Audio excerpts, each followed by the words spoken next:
Hello दोस्तों, आज मैं आपको बताऊंगा भारत की 5 सबसे लंबी नदियों के बारे में। तो चलिए शुरू करते हैं।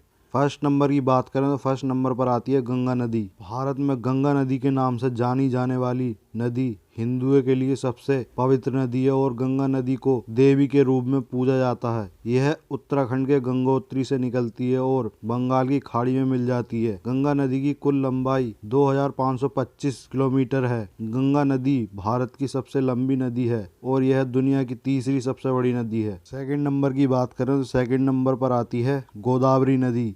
यह नदी भी हिंदुओं के लिए पूजनीय है और यह नदी भी पवित्र नदी है। गोदावरी नदी दक्षिण भारत की सबसे लंबी नदी है। गोदावरी नदी की कुल लंबाई 1464 किलोमीटर है। यह नदी महाराष्ट्र के त्र्यंबकेश्वर नासिक से निकलती है और यह नदी भी बंगाल की खाड़ी में मिल जाती है। यह नदी भी कई राज्यों से होकर गुजरती है। अगर वीडियो पसंद आया तो वीडियो को लाइक और शेयर करो। ऐसे और वीडियो देखने के लिए हमारे चैनल को सब्सक्राइब करो।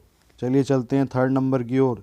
थर्ड नंबर की बात करें, थर्ड नंबर पर आती है यमुना नदी। गंगा की सबसे लंबी सहायक नदी है। यमुना नदी की उत्पत्ति उत्तराखंड की उत्तरकाशी से बंदरपुंछ चोटी पर यमुनोत्री ग्लेशियर से हुई है। यमुना नदी की कुल लंबाई 1376 किलोमीटर है, जो कई राज्यों से होती हुई यह नदी प्रयागराज में गंगा में मिल जाती है।